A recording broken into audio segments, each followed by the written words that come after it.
First, I want to kind of push back a little bit about being polar opposites. I think we're partners in education, and we are committed to educating the whole human being. I think that one of the ways we demonstrate that in higher education is through our upside down degree, where we actually take in graduates from colleges like yours so that they can now come into finish their last 2 years to be actually well-rounded in an interdisciplinary program. So I believe we're working in tandem. Now, getting back to what we can do to make our education system stronger, more relevant, I think what we are doing now is we are focused on the adult learner. And I want to go back to early childhood and talking about teaching children to love themselves. Can you imagine the adult learner who has been not has been pushed out or alienated from an education program, being also reminded of self-love and self-care? And so I think that that's a great place to start. And we want to look at the whole adult. One of the things we have done at Evergreen Tacoma, we are now educating from the first year to the fourth year. And we like the intergenerational nature of our education system, where we are working with different age groups. Right now, our average adult learner is 37 years old, but we have opened it up in a way that 18-year-olds can be in the same classroom with 25-year-olds and even 45 and 50-year-olds. And I think that that dialogue shifts, and we're beginning to look at a intergenerational and a more diverse classroom where we can really think about what our society is going to be looking like in the next few years. Thank you so much. I think as we look at higher education, and particularly at Clover Park as part of the community and technical college system, I know we are looking at we need to be doing things very differently from what we have in the past. It doesn't mean we throw out the good things that have been occurring, but as we know, education has declined over the past 10 years across the nation. And if we continue to do things as we always have, that decline will continue. The society has changed. A lot has changed from COVID. A lot has changed just in society. And we need to be much more responsive to that. I love the conversations that are occurring with K-12 and with industry about bringing more and more opportunity for partnerships and the work that has been done and being done together, credentialing that and helping people get on that path quickly to a sustainable and living wage employment for themselves and their family. So we are in the process of much change.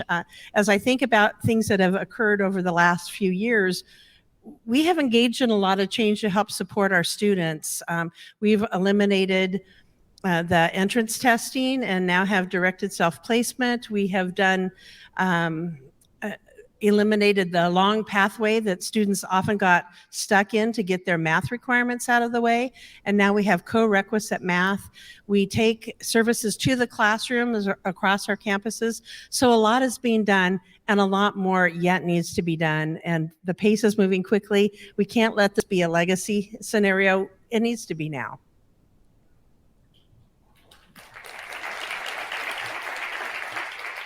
So you both talked about how you guys are thinking about it differently, but how are you preparing students for workforce, and what are the connections with the workforce that you guys are building?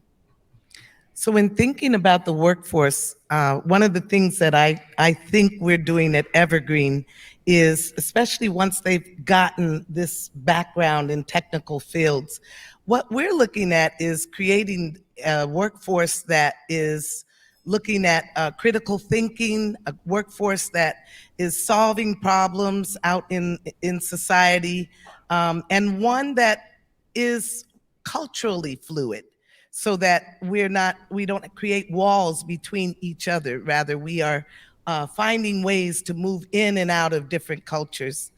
I think that that's very important. Also, looking at how we prepare the workforce in the next 20 years. We've just started a early childhood education program, and we're starting to think about what will our society, not just Tacoma, but or the Pacific Northwest, maybe possibly our nation. What ways are we preparing our children to look at the future? We know they're going faster, and as teachers, I think we're compelled to tell them and teach them to slow down and never forget the human factor, that we have to first learn how to communicate with each other.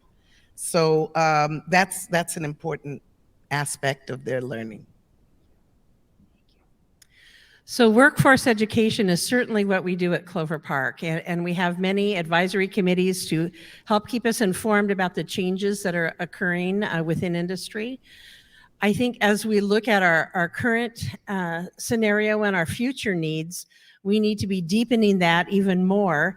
And many of our programs are becoming much more flexible, much more innovative in how they work to bring industry workers in to take courses and to help advance industry and develop a workforce even while people are working.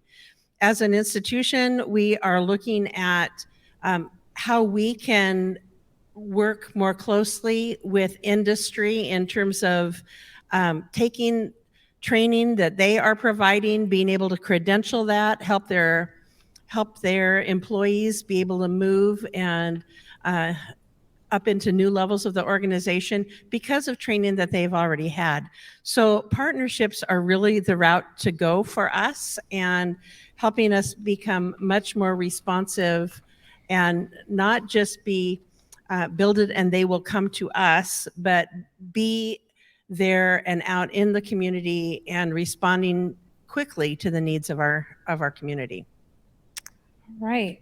So I'm going to ask you the question I've asked everyone else. How does this room support the work that you're doing and the students that you're serving? Well, we are always excited to encourage and welcome the community to Evergreen State College so that you can really get an insider's view of how we do what we do, which is actually about building community. I think also I would be remiss if I didn't point out that our adult learners really need to understand the systems that we're working with so they can see how to deconstruct them. They have not worked always in the benefit of all people. Sometimes what we're engaged in is also encouraging students once they graduate to be more independent, to have their own businesses, to be entrepreneurs and not necessarily depend on jobs that they have to fit in, particularly when we talk about post-incarceration, or other kinds of challenges that adult learners go through. So really pushing them to be all they can be in their, with their own trajectory. Anything that can be done in this audience to assist is welcomed. I think it begins with the dialogue. It begins with the welcoming of you into our premises and inviting us to come to your spaces as well. So I encourage that and look forward to meeting all of you. I'm about 3 years in, so you can imagine 2 of those years were in COVID. And so I'm really delighted to meet more people in the Pacific Northwest so that we can be about this business collectively. And my comments about how we can lean in is let's think about ways that we can even work together more. Consider higher education as part of the work that you do, and we will consider you and need to consider you as the work that we do. Our community partners, the mentors, the organizations that have trusted relationships within our community, you have things and ways to connect with the community that we don't and that we try to do. But we can't do that alone, and we need and are realizing and know that we must work together.